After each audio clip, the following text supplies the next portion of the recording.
하나님의 크신 사랑이 하늘과 땅과 만물 속에 언제나 나타나고 있음을 봅니다. 봄에 수고했던 그 수고가 가을에 결실을 맺게 하게 하여 주시고, 수고한 농부들이 또 오곡을 추수할 수 있게 은혜 베풀어 주심을 감사합니다. 올해도 이 땅에 풍년을 허락해 주셔서 아름다운 소산을 주신 주님께 감사 경배를 드립니다. 이웃나라 일본, 중국 참으로 엄청난 재앙을 맞아서 양식이 그리고 또 북녘 땅 곳곳에 기근이 오기 시작했습니다. 주여, 주여, 환경을 통해서 무엇을 계시하는가를 알게 하여 주시고, 하나님이 어찌하여 나만 이 반도를 이처럼 사랑해 주셨는지 깨닫게 하여 주소서. 우리 하나님, 오늘도 주의 백성들, 세상은 이 땅의 삶을 즐기지만 하늘 백성은 나그네 길을 준비하고 있음을 봅니다. 주여, 영원한 하나님 나라의 본향을 준비하는 언약의 백성들이 또 하나님 앞에 나와서 신령과 진정으로 예배하오니 어느 곳에 있든지 오늘 또 헤아려 주시고, 여러 가지 행편과 처지에 잡혀 언약의 장소인 하나님 집에 나오지 못했지만은 또 인터넷을 통해서 예배드리는 사랑하는 성도들의 환경과 처지에 복을 주시사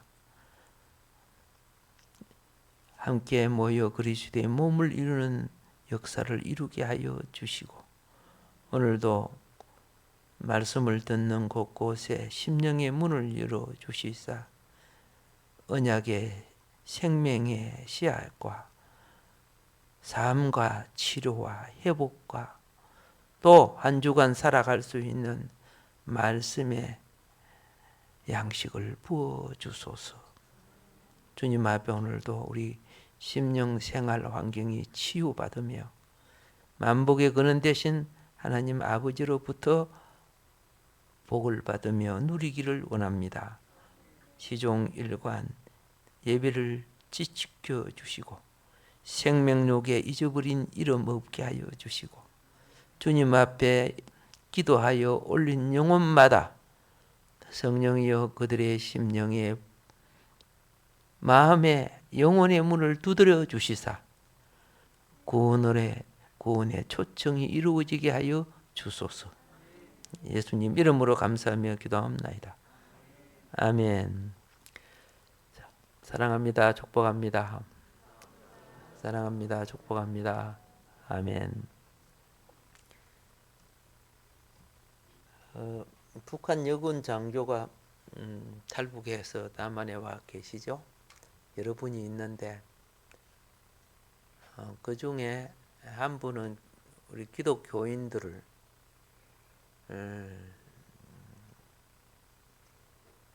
사살하기도 하고 했던 그런 분이에요.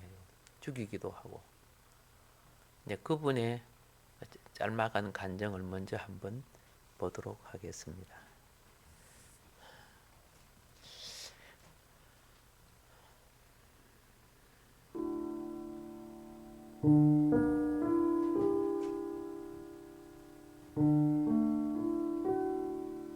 저는 김일성 종합대학 신학과를 일기생으로 졸업하고 북에서 군인이 된 것과 동시에 칠골교회 전도사로 부임했습니다.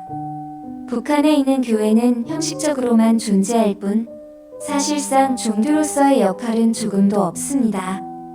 그저 정치적인 일로 외국인들이 북한으로 올 때나 해외에서 관광객들이 오면 그때에만 사람들을 불러 예배를 드리고 헌금을 유도할 뿐입니다. 저는 탈북하기 전까지 군인으로 활동하고 있었기에 북한의 기독교 박해와 그 실태에 대해 아주 잘 알고 있습니다. 저는 신학과를 나왔기에 함경북도 음성군에 있는 강할 21호 종교수용소에 배치되어 당시 그곳의 총괄 반장으로 근무하게 되었습니다. 그곳에서 신앙을 가졌다고 잡혀온 기독교인들을 감시했으며 그곳에 있는 동안 약 4,000명이 처형당하는 것을 목격했습니다. 또한 일하면서 알게 되었는데 수용소 내에 기독교인의 목숨을 앗아가는 매뉴얼이 있음을 보고 크게 놀랐습니다. 매해 4월 15일과 10월 15일에 차출할 기독교인 숫자가 지령으로 내려왔고 그때마다 많은 신앙의 선후배들이 거기서 죽어갔습니다. 그리고 사실대로 말하자면 저에게 처형시키라는 명령이 내려지면 저는 명령을 거절할 수 없었습니다. 그렇게 제 손에 죽어간 이들도 있었습니다. 저는 그럴 때마다 많은 생각이 들었습니다. 나는 신학과를 나왔고 그래서 기독교를 공부했는데 신앙인들을 감독하는 수용소에 와서 그들을 죽여야 한다는 것은 말로 표현 못할 가슴 아픈 일이었습니다. 하지만 저도 그때는 그저 북한 정권의 명령을 따르는 형식적인 기독교인으로 그들의 부하 중 한 명일 뿐이었습니다. 북한 기독교인들이 당하는 고통은 정말 인간의 말로는 형용할 수 없는 끔찍한 일이었습니다. 신앙인이라는 것이 발각만 돼도 그들은 북한 수용소로 잡혀왔고 끔찍한 고문을 피할 수 없으며 고문 끝에 처형을 당하거나 하루 종일 열악한 환경에서 노동에 시달리며 제대로 먹지도 자지도 못한 채 죽기 전까지 기약 없는 시간을 보내야 합니다. 또한 차출당한 기독교인들은 생체 실험의 대상이 되기도 했습니다. 지하 밀실에서 정상인처럼 신체 구조를 만든 다음 그들의 몸을 실험에 이용했습니다.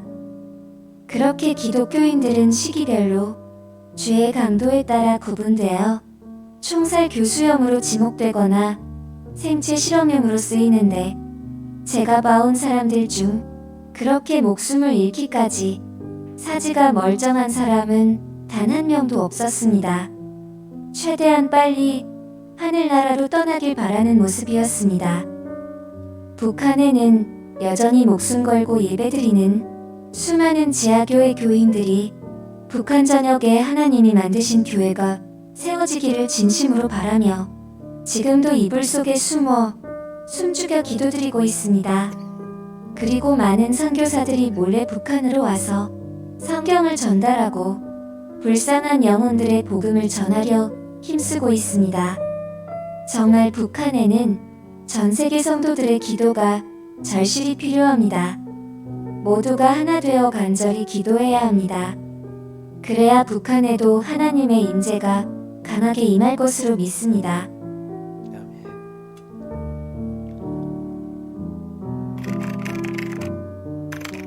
아멘. 우리가 이처럼 자유를 누리는 것이 얼마나 큰 복인지, 사람이 자유를 누릴 때 그 자유가 복인 줄을 몰라요.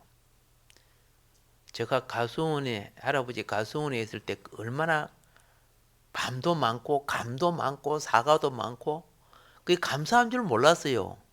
그게 당연한 줄 알고 살았어요. 근데 아버님이 사업한다고 가수원을 다 팔았어요. 이제 배 사업한다고. 그래 나중에 본 게 그건 전부 돈 주고 사 먹어야 되더라고요. 나는 공짜로 그것도 먹기 싫을 정도로 먹고. 오늘 내가 예배를 드린다는 이게 얼마나 감사한지. 예. 60km 저쪽에는 약 50몇 킬로 되죠.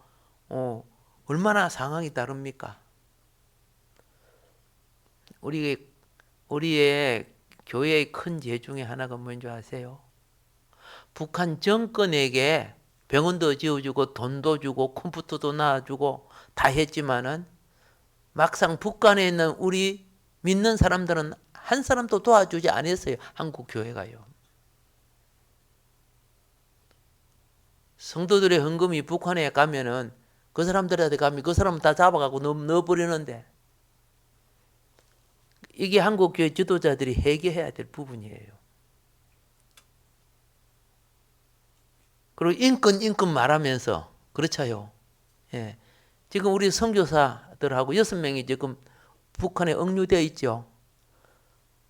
인권을 말하면서 한 번도 거기에 대해서 말한 적이 없잖아요.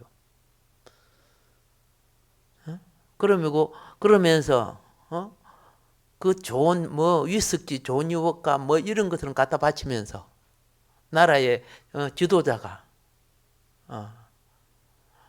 말도 아닌 짓들을 하고 있잖아요. 그런데 그거 말하는 사람 없잖아요. 왜 그럴까요? 그만큼 어둠의 권력이 지배하고 있기 때문에 꼼짝을 못하는 거예요. 걸리면 흠이 없으면 손톱으로 긁어서라도 흠을 만들어 잡아 넣어버리잖아요.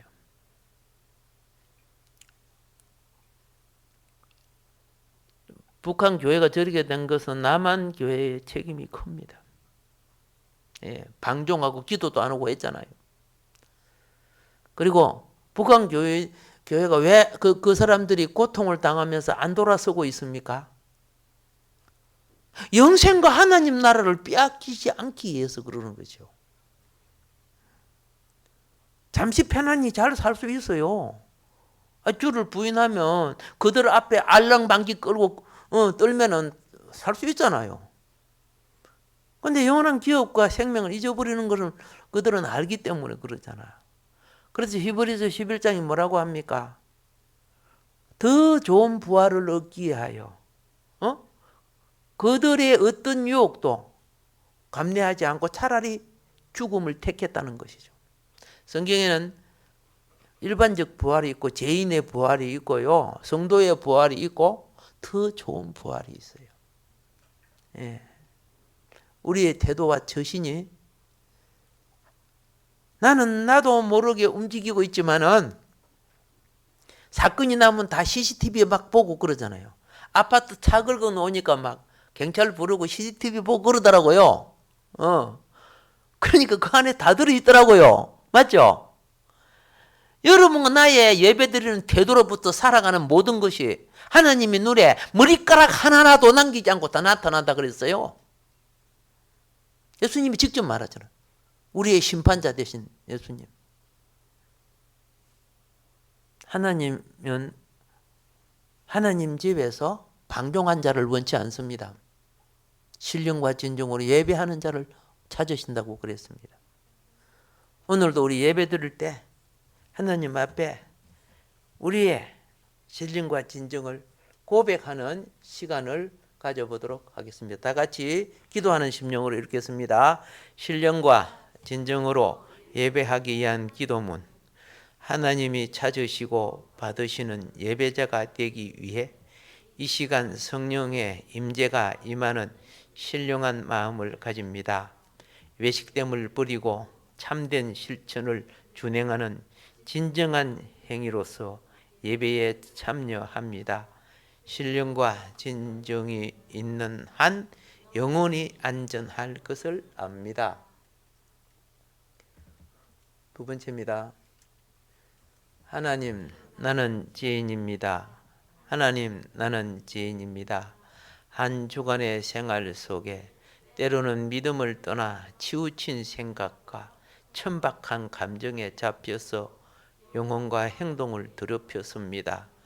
가정과 생활에서 말과 표정과 태도가 단정치 못해 인간미를 추하게 만들었습니다. 소유와 행동과 생활의 누림이 이기적임으로 인해 영혼의 성화를 이루는 소금의 사명의 맛을 잃은 자 되었고, 부적절한 사회의 처신으로 인해 의와 선의 영광을 가렸습니다. 말씀과 기도로 자아를 성찰하지 못한 부족함을 회개합니다. 용서하여 주시옵소서. 세 번째, 창조하신 만물을 선물로 주셨건만 만물의 영장인 인간의 가치와 의무를 무시하고 세속의 탐욕에 빠져서 영광 돌려야 할 자의 삶이 심히 부끄러웠음을 고백합니다. 하나님 형상의 갖춤인 진선미를 드려 뵙고 인류에게 주신 의와 거룩과 화평을 욕되게 하는 자가 되었고 상호간의 의무보다 탐심으로 이웃과 사회에 해악을 끼치기도 하였습니다. 한 번 가면 돌이킬 수 없는 인생을 낭비하고 어둡과 그늘진 곳에 물들어 타고난 선한 재능의 기회를 개발하지 못하였고 그릇된 자존심으로 무딘 양심이 되어 흠과 점과 티와 주름진 생활을 했습니다. 회개와 반성과 결단 없이 살았던 지난날의 삶의 용서를 구하옵니다. 정결한 영을 부어주시어 주께 연락되는 신령한 예배가 되게 하옵소서. 네 번째입니다. 이 땅에 날 보내신 존재의 목적을 망각하고 수많은 세월을 세속의 유행과 욕망을 위해 배짱이처럼 개미처럼 땅의 것만 보고 살아왔습니다. 하늘의 이상을 상실한 노아 시대의 무리처럼 소돔과 고모라 시대의 시민처럼 생명의 기회를 오용하고 남용하였습니다. 하나님의 진리를 벗어나 세속의 사상에 물들었고 미혹된 유행과 헛된 가치관에 잡혀 스스로 우울된 존재처럼 여기며 허송세월을 살았습니다. 때로는 괴팍과 좌절, 우울증으로 자살하고픈 심령에 빠지기도 하였습니다. 모든 시간이 내 것처럼 지각 없는 인생을 살았습니다. 소멸되어가는 인생의 남은 때를 살면서 하나님의 시간을 헤아리지 못하였고 하나님 시간을 도둑질했습니다. 나를 구원해 주실 때 땅끝까지 내 증인이 되라는 기록된 복음의 사명을 거역하고 주님의 몸된 교회를 위하여 주신 복음의 직분을 명예와 사익을 위하여 추구한 욕망의 그릇됨을 회개합니다. 죄송합니다. 정말 죄송합니다. 내 영혼과 나의 삶을 구원하여 주시옵소서. 다섯 번째, 끝으로 너희가 주 안에서와 그의 힘의 능력으로 강건하여지고 마귀의 관계를 능히 대적하기 위하여 하나님의 전신갑주를 입으라. 우리의 씨름은 헬과 육을 상대하는 것이 아니요 통치자들과 권세들과 이 세상의 주관자들과 하늘에 있는 악의 영들을 상대함이라. 그러므로 하나님의 전신갑주를 취하라. 이는 악한 날에 너희가 능히 대적하고 모든 일을 행한 후에 서기 위함이라 하였건만 악한 권세와 짝하여 주인의 나라에 원수된 죄를 용서하여 주시기를 간구합니다. 여섯 번째, 보혈의 은총으로 구원함을 받은 영혼이지만 어두워진 세상의 유혹과 위협에 적당히 타협하면서 살았습니다. 죄로 유전된 몸의 소욕과 속된 문화에 중독된 욕망으로 인해 사람됨의 기본이 무너지고 제사함 받은 은혜를 소멸하며 살았습니다. 성령이여 내 영혼을 채우사 회복해 하소서. 말씀과 기도와 찬양과 봉사가 살아나게 하시며 이 주간에도 나의 부정이 씻겨지고 치료되며 성령을 소멸하지 않는 주간이 되게 하소서.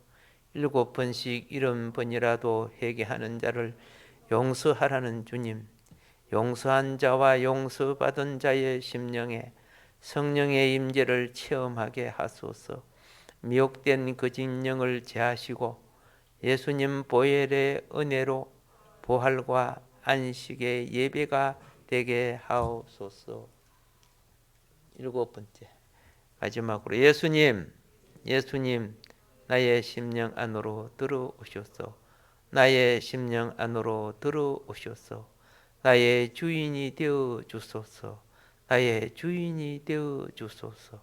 내 안에 계신 하나님, 내 곁에 계신 하나님, 나와 얼굴을 맞대고 계신 하나님, 성령으로 충만케 하소서. 성령으로 충만케 하소서. 매일매일 나로 주의 인자하신 말씀을 듣게 하소서. 주의 말씀이 발에 등이 되고 길에 빛이 되게 하소서. 하나님 사랑합니다. 하나님 사랑합니다. 아멘, 아멘.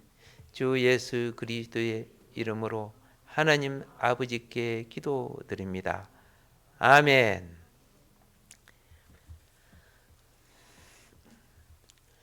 김주환 회복 달력성에서 발췌한 내용입니다. 성공을 위해서는 반드시 실패가 필요한 법이다.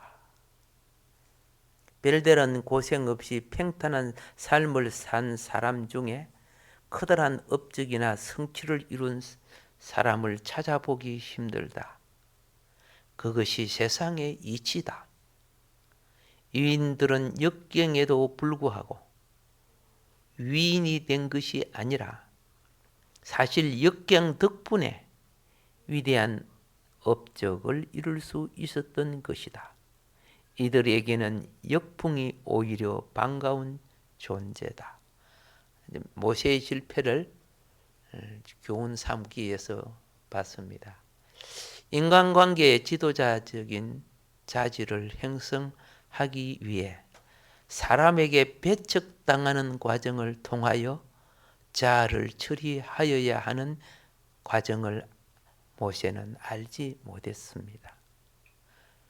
왕자고 그러다 보니까 맨날 존경만 받는 줄 알았지요. 그는 좋은 지도자가 되기 위하여 세상의 지혜와 학문과 재능과 건세의 과정이 필요하였고 하나님의 지도와 인도를 받기 위해서는 제사장 아래서 세상의 가치를 내려놓음으로 자신의 인생을 하나님의 도구가 되게 하여야 했다. 뭔 말인 거 아시죠? 열심히 세상 학문 재능 배우면서 자라야 해요. 그게 어느 날 주님이 주관하는 도구가 되어야 한다. 그런 뜻이 되는 겁니다. 이 말은 하나님의 일을 하기 원하는 자는 한마디로 신앙 훈련을 받아야 한다는 것입니다. 그래서 오늘 출애굽기 2장 16절부터 22절에 보면 미디안으로 모세가 도피하지요. 그래서 제사장 르우엘의 집에 머물게 됩니다. 자, 이후로 모세는 하나님으로부터 소명을 받기까지 미디안 땅에서 목자 생활을 하는데 그 목자 생활이 신앙 훈련이에요. 그 기간이 무려 40년이에요. 모세는 40년 동안 신앙 훈련을 받은 후에 비로소 하나님으로부터 이스라엘을 애굽에서 해방시킬 지도자로 부름을 받습니다.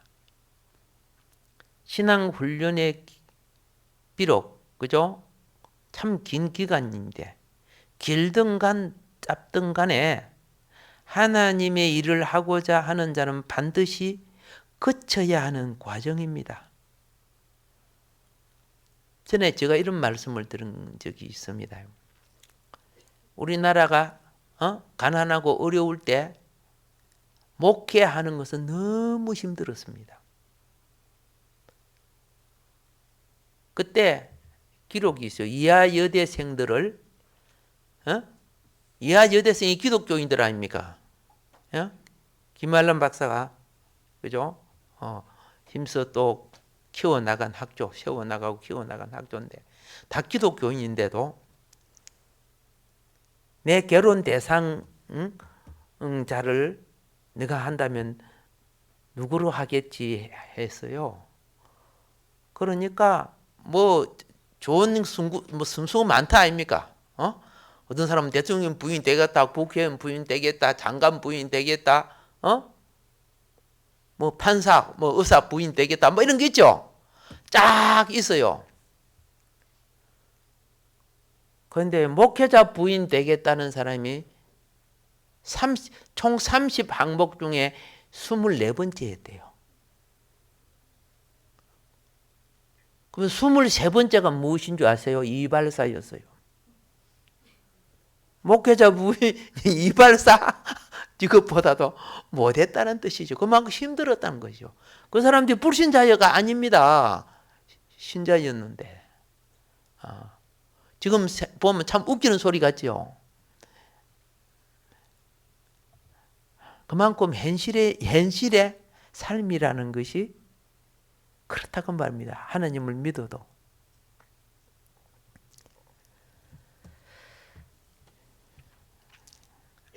신앙의 훈련은요, 과정을 거쳐야 사역이 이루어지게 됩니다. 그런데 기독교가 번성하고 잘 나갈 때는요, 1위가 되었어요. 목회자 사모가 되겠다는 것이. 내가 젊은 시절에는요, 결혼할 나이가 되었을 때, 지금 돌아가신 김홍도 목사님, 봉에 와서 이렇게 했습니다. 결혼 빨리 안 하냐? 짝이 없냐? 우리 교회 와. 우리 교회 오면 30-40명 줄 서 있으니까. 제가 그 교회 몇 번 갔거든요. 그때는 어떻게 해요? 그렇게 인기가 좋았어요.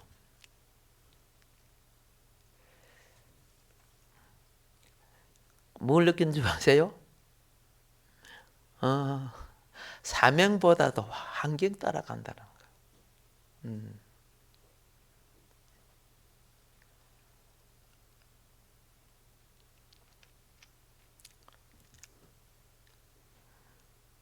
그 교회 교육 들어가면 자가용 나오고 다 나와요.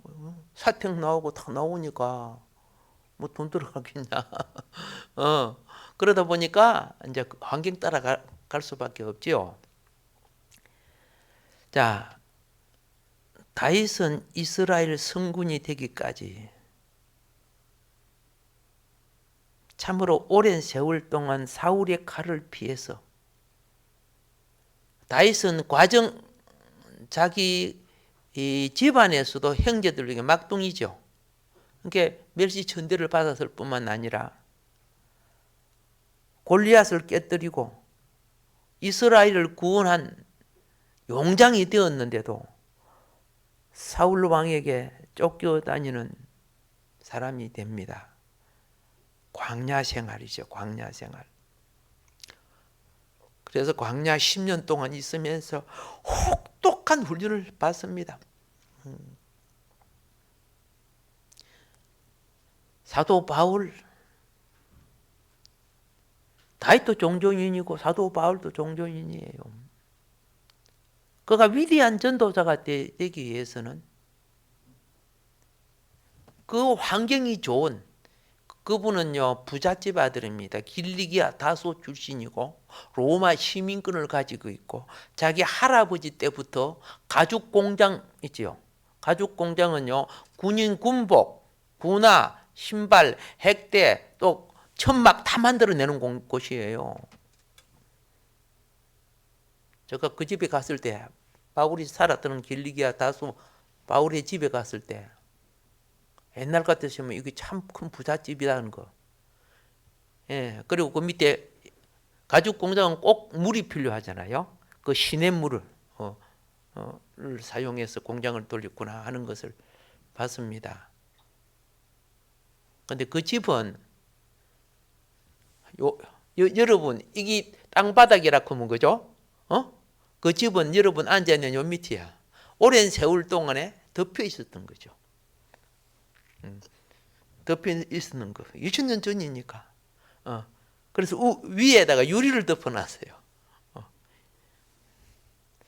물론 저 두아디라 교회, 라오디게아 이런 데 가면은 옛날 것들은 다 땅에 있습니다. 땅 속에 있습니다. 여러분 서핑 코스 이런 거 다 땅 속에서 건져낸 것이요. 찾아낸 거 아니요. 땅 속에 피라미드도 있고 그랬어요.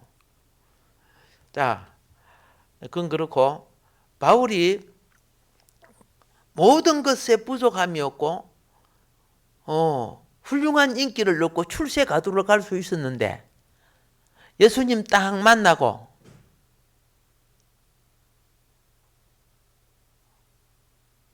모세가 하나님을 만났던 아라비아 광야에 가가지고 그죠? 3년 동안 훈련 받잖아요. 아무도 없는 그 가운데서 내 조상이 이곳에서 하나님 말씀을 받고 내 조상이 이곳에서 그죠? 오순절 첫 오순절을 그곳에서 이스라엘 백성이 십계명을 받는 날이 오순절 날이었어요. 예.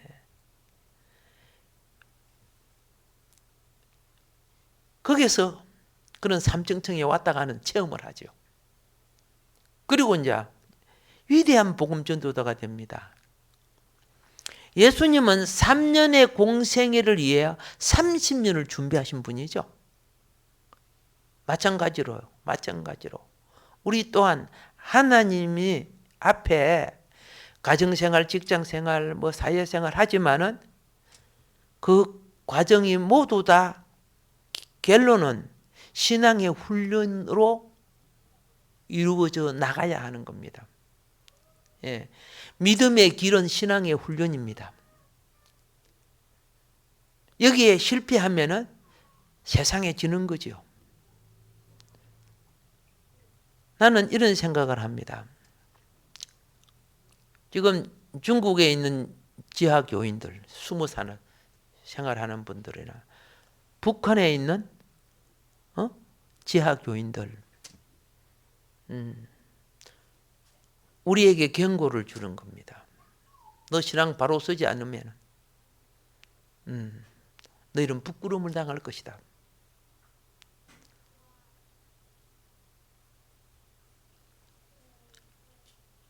세상 일을 하기 위해서 오랫동안 학문을 연마하고 기술을 쌓습니다. 그래야 세상도 성공한 자로 살 수가 있으니까요. 그런데 모세도 그랬죠. 그런데 결국은 3차원적인 이 세상을 4차원적인 차원으로 이끄는 복음의 비밀이 이 속에 있단 말이에요.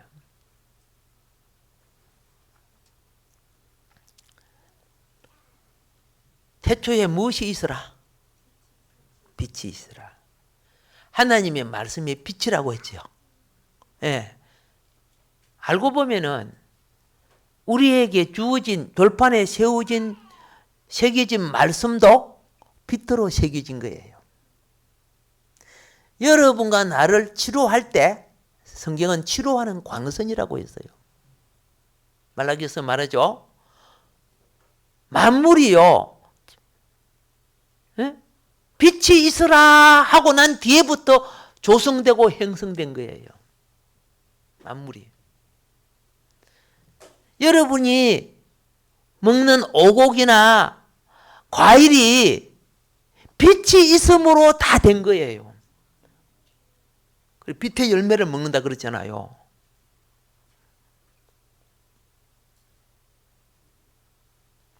얼마나 중요한지. 예. 그래서 복음은 3차원 가정에서 어디로? 우리 영혼과 정신을 4차원 하늘 차원으로 이끄는 통로예요.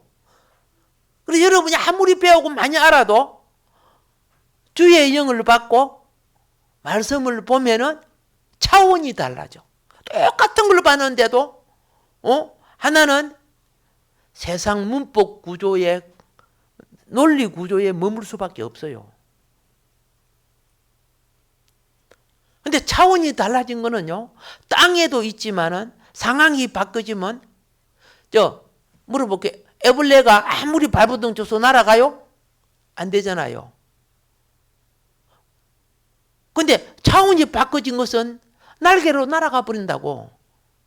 상황이 다르다고. 똑같은 상황이지만은. 자, 신앙 훈련 없이 하나님의 일을 하고자 하는 것처럼 위험하고 무모한 일은 없습니다. 왜? 마귀가 가장 잘 이용해서 쓰는 거거든요. 훈련이 없으면요.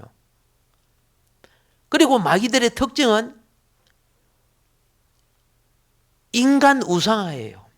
인간을 하나님처럼 만들어 하나님과 대적하게 만들죠.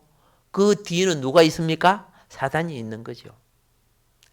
뱀을 들어서 사람을 타락시키되, 오늘날 이 사단은 사람을 들어서 그리스도인을 타락시켜요.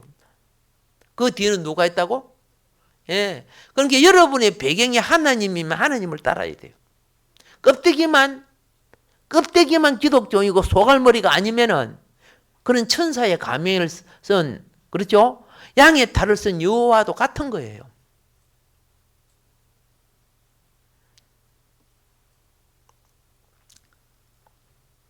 세상의 삶도요, 그 일을 연마하고 기술을 쌓는 전문가가 되어야 라이센스가 나오잖아요. 제사장의 길을 간다는 거 그냥 아무짝나 되는 겁니까? 아닌 거예요. 우리가 어떤 과정을 가야 되는 줄 아세요?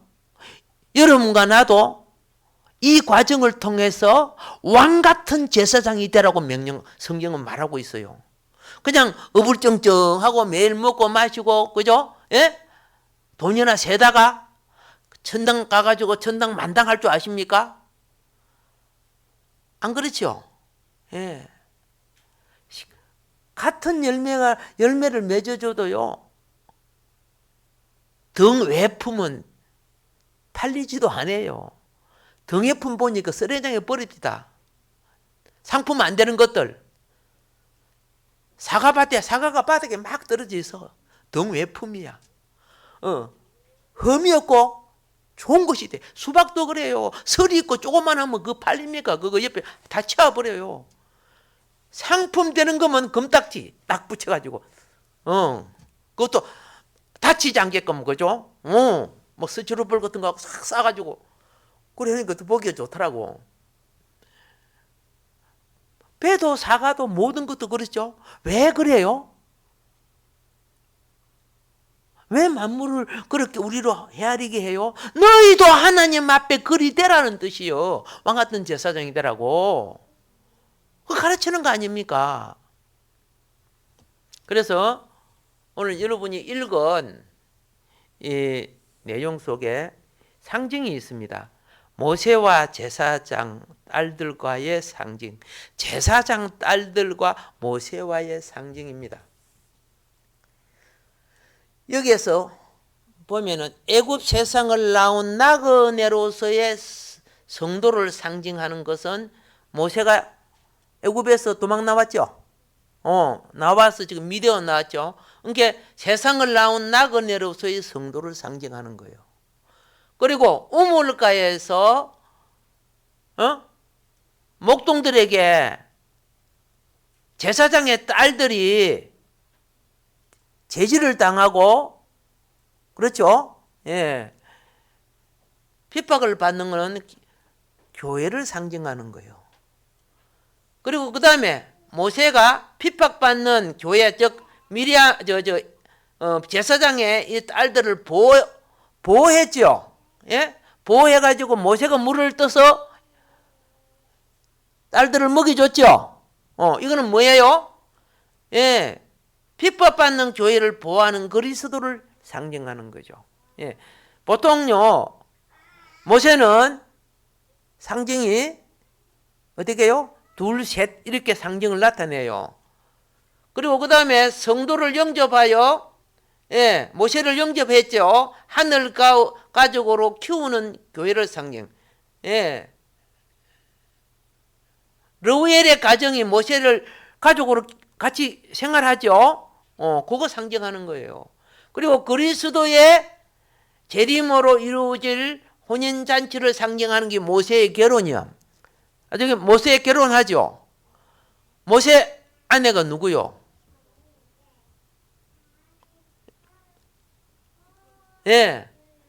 교회가 그리스도의 신부가 되는 혼인잔치 이런 것이 이 사람들의 생활 속에 상징적으로 우리에게 보여준다 그 말이죠.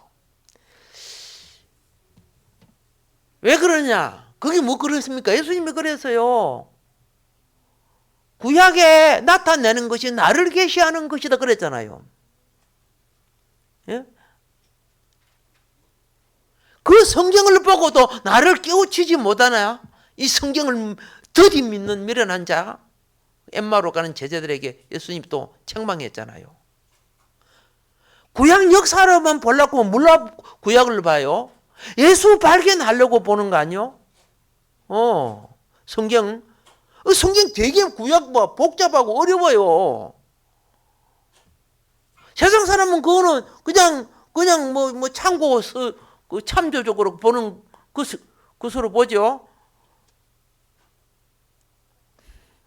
어릴 때 우리 옆집 할아버지가요 겨울가에서 모래를 그거 올려갖고 시골 사람이 쿡쿡 찢고 있더라고. 그래서 할아버지 그거 뭐 하세요? 이렇게 사금 채취한다 그러더라고. 어릴 때 보니까 뭐이 사금이에요? 이렇게 바짝바짝하는 게 있더라고요. 그럼 나는 피센트 같은 거 갖고 한나절 주운 게 반컵 정도. 요 반짝반짝 그거. 근데 나는 그걸 금으로 재련하는 방법을 몰랐어. 거기는 싹 해가지고 금이 무거우니까 모래를 써내려 보내니까 그게 남더라고. 그게 아마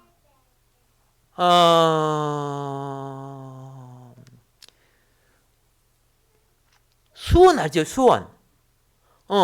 수원을 그게 이렇게 하니까 이 사금이 수원에게 딱 묵히대. 그래, 그걸 불로 태우니까 수원이 다져버리면서 금이 나오는 거야. 어릴 때 그걸 제대로 배웠더라 그러면 그죠? 왜냐면 우리가 사는 그 뒤에 금굴이 있어요. 그래서 이 사금들이 많이 그 모래를 통해서 내려왔어요. 제가 그 금굴에 가서 기도도 하고 그랬어요. 예. 그랬는데, 자, 제가 뭐인 거 알죠? 그냥 모래로 보는 사람은 가치가 없어. 근데 그 할아버지는 시골에 별 일이 여유만 있으면 그거 가서 뭐해? 사금을 채취해. 금을 채취해요. 이게 우리보다 수입이 많아요, 저거요? 많아. 모르는 사람들은 그러지만은 지금도 사금 채취하는 분들 있죠. 자, 그러면은 이게 뭐냐? 뭐같이 보입니까? 예, 미디안 광야에 있는 우물이에요, 우물. 예. 참 이 우물 파고 들어가기 힘들죠. 오늘 같이 그냥 볼링 해가지고 그냥 물 빼는 거 아니잖아요. 그 우물 하나를 갖는 부자 아닙니까 쉽게. 그죠? 이 우물이요. 얼마나 힘들게 팠습니까? 이 올라오는 계단 아마 작업하고 나오기 위해서 뭐 만들었는 건 모르겠지만 이것도 우물이요. 모세가 자신의 본래 신분이 드러나지 않자 도망쳐 미디안 땅에 와서 살게 됩니다. 그런데 환경적 사건은 우연히 일어난 것 같지만은 섭리적 사건은 모세가 모세를 훈련하려고 보낸 곳이야. 하나님 안 보니까 모르잖아. 예. 지도자의 역량을 키우기 위해서 너는 모세에게 40년 할애한 장소가 이 미디안 광야예요. 얼마나 중요한 일을 시키려고 40년 할애했습니까? 미디안에 보낸 시절은 모세에게는 세상을 누릴 수 있는 권리도 빼앗기고 환경도 빼앗기고 그렇잖아요. 예. 이제 자기가 전부 다 해야 되는 그런 위치로 돌아와서. 그런데 영적으로 보면 모세에게 큰 도움이 되는 시기였어요. 영적으로. 모세가 상당히 성질도 급했죠, 그죠? 사람 때려 죽여버릴 정도니까 얼마나 성질도 급해. 하나님의 일꾼이 성질이 급하면 할 수 있어요? 안 돼. 예, 큰 실수해. 그래서 인내하는 자세를 배워 나가려고 하니까 유혹을 받는 애굽이 안 보여야 돼. 애굽이 얼마나 그렇죠. 그 나일강의 푸른 물부터 시작해가지고 온갖 과일이 다 맺혀지고 그 풍요로운 땅에서 이런 땅 메마른 땅 파가지고 우물을 먹어야 되는 이런 곳에 왔으니까 얼마나 힘들어. 보통 힘든 거 아니죠. 하나님은 모세에게 그런 환경이 필요했어요. 고백합시다. 범사에 감사하자. 예, 욕망이 클수록요, 유혹이 많아. 그러나 현실의 진리를 캘수록 모래 속에 사금을 찾는 거예요. 예.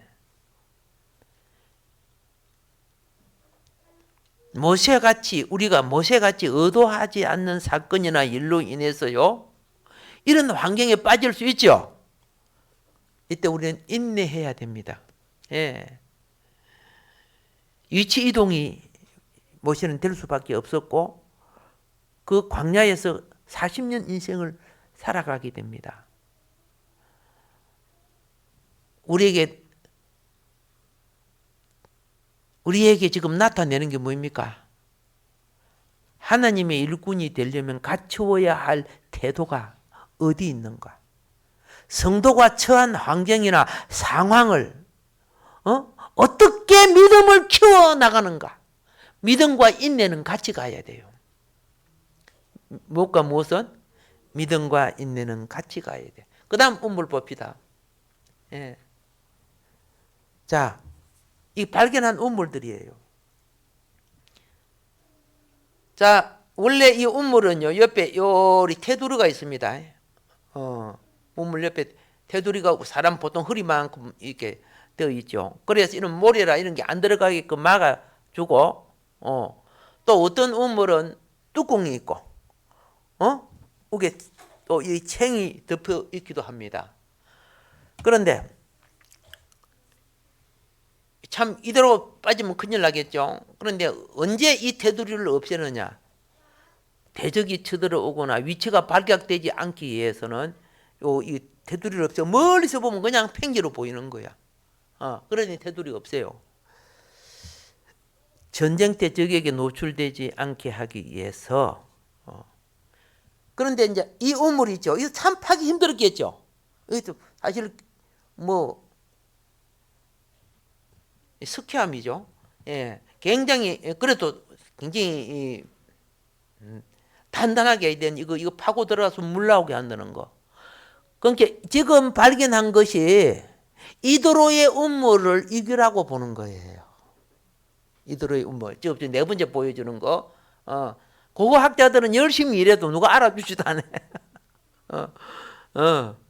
우리는 그분들이 연구해서 발표한 놓고 그분들에게 정말 감사하고 있어요. 얼마나 자기 생일을 바쳐서 역사의 사실을 우리에게 알리는 분들 아닙니까? 정말 감사하죠. 예. 그래서 다 무너지고 요거 조금 남아 있는데 아마 여기에 이제 성지 순례가 어쩌면은 또 이루어질 줄 몰라요. 아라비아가 어려워지니까 사우디아라비아에 있는 겁니다. 예, 관광 유치하려고 지금 아마 하고 있는 것 같아요. 예, 어떻게 될지는 이제 하나님 열어주셔야 되겠지만은 그래서 우리가 이제 모세가 도망와 가지고 요 우물 갯대 근방에 이 우물 갯대 이 우물을 중심으로 해서 마을들이 있는데 어느 한 장소에 자리를 잡고 살았습니다. 그래서 출애굽기 2장 15절에 바로는 이 사실을 듣고 모세를 죽이려고 했습니다. 그러나 모세는 바로의 얼굴을 피하여 도망쳐 미디안에 가서 살았습니다. 그랬습니다. 예, 살았습니다. 하루는 어느 날입니다. 어느 날 모세가 미디안의 한 우물가에 앉아 있을 때 아마 물 들어봤는가 봐. 모세도 여기서 이제 사건이 생기지는 거죠. 우물가에 앉았다. 여러분 성경과 조금 다르죠? 우리말 성경 걸 인용한 겁니다. 자, 미디안 땅에 머물며 하루는 우물 곁에 앉았더라. 분명히 미디안 땅에 머물며가 먼저 나오죠. 그러니까 도망오자마자 그 앉은 게 아니란 말입니다. 예. 그래서 여기 이제 원어도 해놨잖아. 와의 쉐버를 번역한 것이다. 이렇게 되어 있죠. 우물 곁에 앉았다는 것은 우물가를 거주지로 삼았음을 의미한다. 이러한 사실은 물이 귀한 팔레스타인 지역에서 자연히 우물이나 샘을 중심으로 마을이 형성된 배경과 밀접한 연관이 있다. 강야와 사막에 목축하던 유목민들에게 우물은 생명과 재산을 보존하는 원천이었다. 따라서 모세는 황망하게 애굽으로 도망쳐 미디안 땅에 왔다가 어느 날 우물 근처에 이르러 거주지를 삼은 것이다. 예.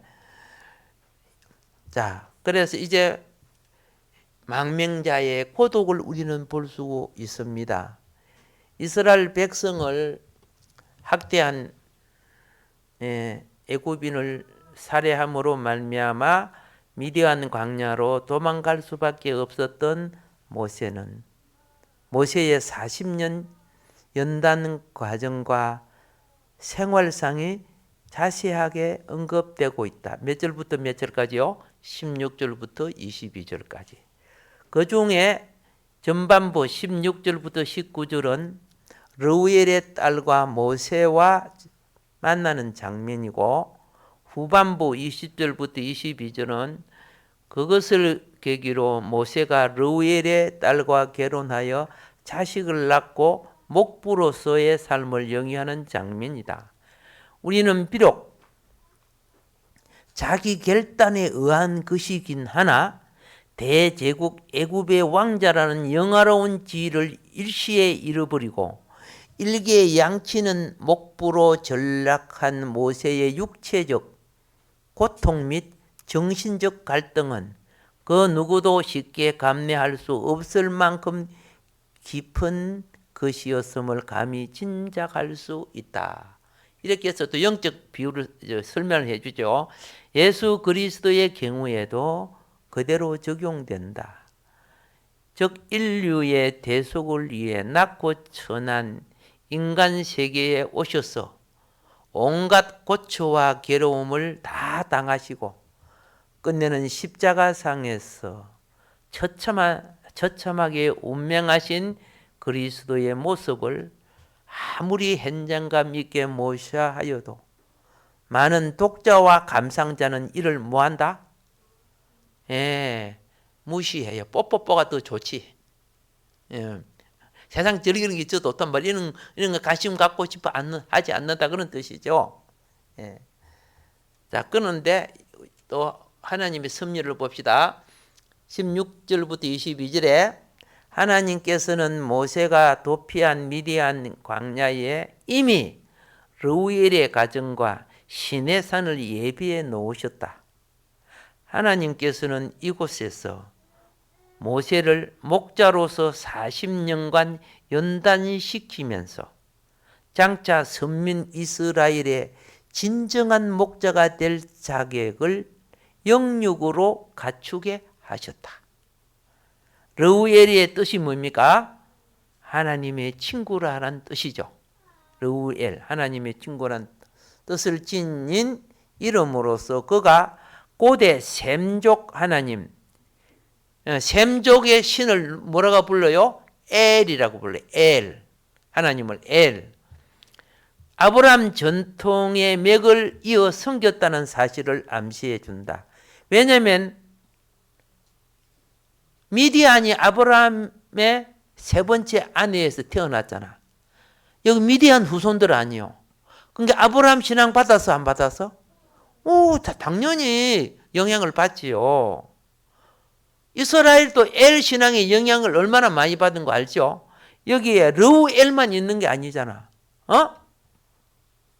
사무엘 나오죠? 다 엘 신앙의 영향이에요. 또 무슨 엘? 많이 있잖아. 자, 엘을 앞에 붙일 때는 엘리야, 엘리사라 하는 거고요. 뒤로 붙일 때는, 그죠? 예, 뭐, 가마리엘, 뭐, 일자가 붙지요. 예. 그 엘 신앙의 영향입니다. 그러니까, 같은 하나님 섬겼다는 뜻이에요. 우리가 같은 님을 섬기도요, 천주교가 좀 다르고, 개신교가 좀 다르고, 그렇죠? 개신교끼리도 장로교, 감리교가 좀 다르죠? 예. 신은 같은데, 그들의 교리들이 좀 차이가 나죠? 여러분이 그런 정도 보면 되겠습니다. 그래서 사도행전 기록에 따르면 모세는 도피 생활 중 첫 아들 게르손과 더불어 둘째 아들 누구를 낳았다? 엘리에셀을 얻게 되었다. 아브라함도 하나님의 친구라는 별명을 가졌다. 그렇죠? 그러니까 아브라함은 생활 속에 하나님의 친구였고, 미디안 제사장 르우엘은 이름 속에 하나님의 친구라는 이름을 가지고 있다고 말입니다. 예. 그래서 자, 표준 세번역입니다. 미디안 제사장에게 7딸이 있었는데 그 딸들이 거리로 와서 물을 길어 구유에 부으며 아버지의 양떼에게 물을 먹이려고 하였다. 우리말 성경의 17절은 그런데 몇몇 양치기들이 와서 미디안 제사장의 딸들을 쫓아내는 것이었습니다. 그때 모세가 일어나 딸들을 도와주었고 그 양들에게 물을 먹여 주었습니다. 이래 됐죠. 모세가 물을 길어서 먹여 주었다는 뜻이 되는 겁니다. 그러니까 항상 이렇게 밀려서 양떼가 물 먹을 때가 되면 항상 밀려 있었습니다. 여기서 우리는 이제 뭘 발견하느냐 하면 르우엘의 집에 딸들이 몇이었어요? 몇 공주? 예, 이따 세어보세요. 제사장 딸들이 매우 근면했다는 걸 우리는 발견하게 되고, 그렇죠? 아비의 양무리를 치는 여자 목동이었습니다. 예, 여자 목자였지요. 굉장히 부지런한 공동체 가정입니다. 굉장히. 우리는 한 가지 알아야 될 것이 뭐냐? 게으름은 누구의 명예도 될 수 없습니다. 사람이 게으르지면요, 더럽고 추한 인격으로 전락하게 됩니다. 이거는 사회적일 수도 있고 신앙적일 수도 있습니다. 그런데 성실한 사람, 부지런한 사람, 이런 사람은 그 정신 자세의 가치가 하나님 앞에서와 타인의 눈에 아름다운 영혼이 됩니다. 그 가치가 존귀함을 얻게 돼 있어요.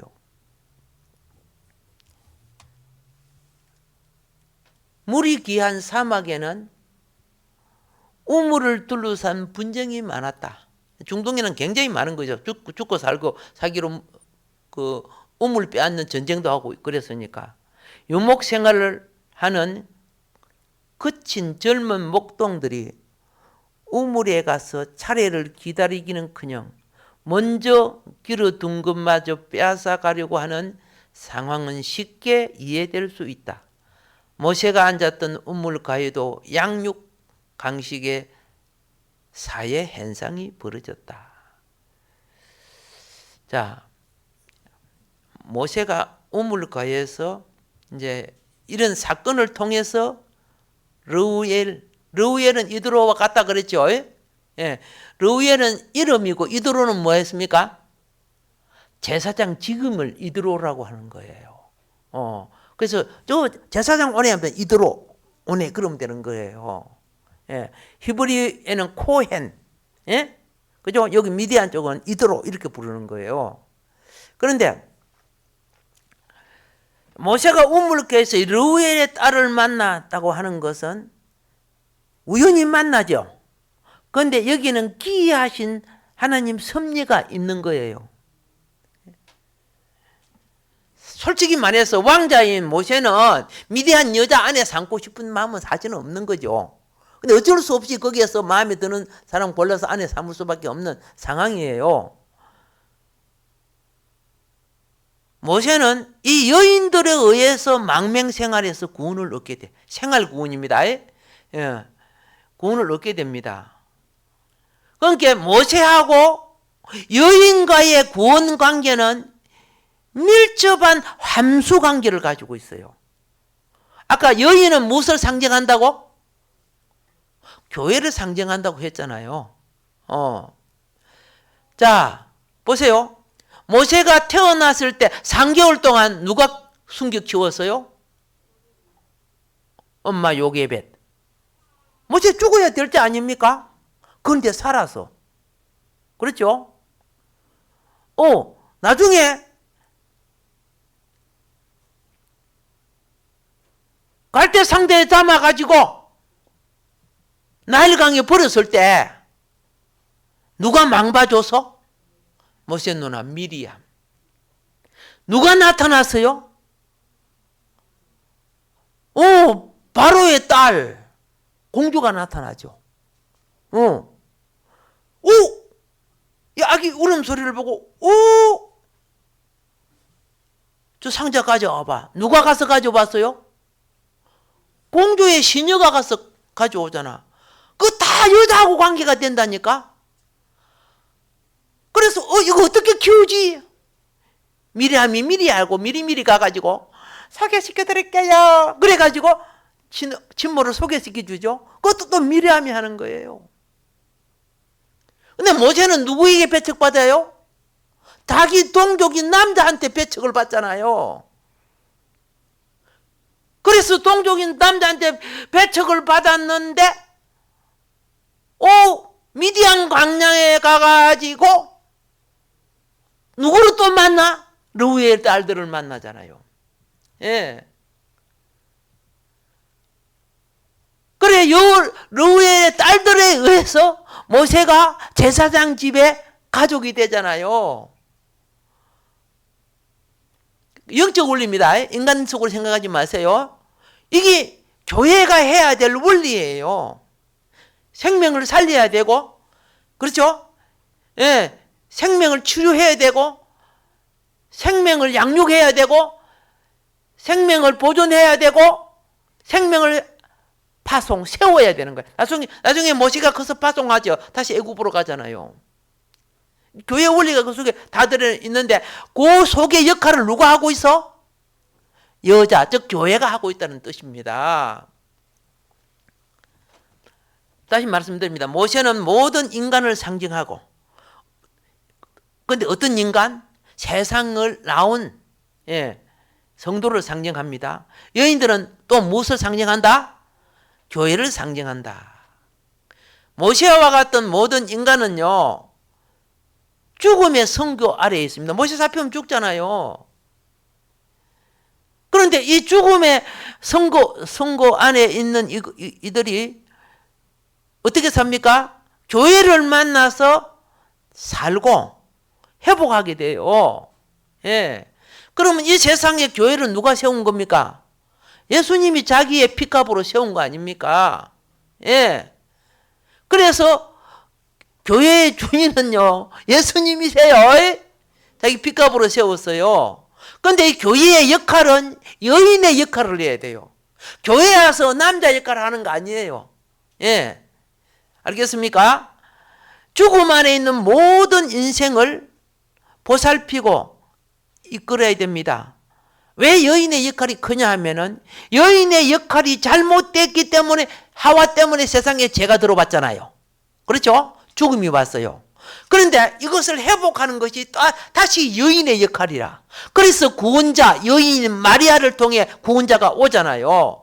예수님이 내 교회를 세우러 왔다고 했잖아요. 예? 그래서 어떻게 해요? 이 교회를 통해서 또 세상에 구원에 들어와서 교회의 머리가 예수님이시죠? 예, 마무리하겠습니다. 모세를 통한 삼중계시, 여인을 통한 삼중계시, 예, 이걸 통해서 역사 속에 우리 주님은 오늘날 믿는 우리를 어떻게 간섭하고 섭리하고 계신다. 이 길을 따라가시기 바랍니다. 세상의 눈에 볼 때는 좁은 길이요 좁은 문입니다. 그러나 믿는 자의 성령의 인도 속에는 약대가 바늘길을 통과하는 길입니다. 약대가 어떻게 바늘길을 통과합니까? 그러나 이것이 구원의 길이라는 겁니다. 오늘 하루도 이 믿음 잊지 마시고 승리하는 하나님 백성이 되기를 주님의 축복합니다. 주여 삼창과 기도하겠습니다. 주여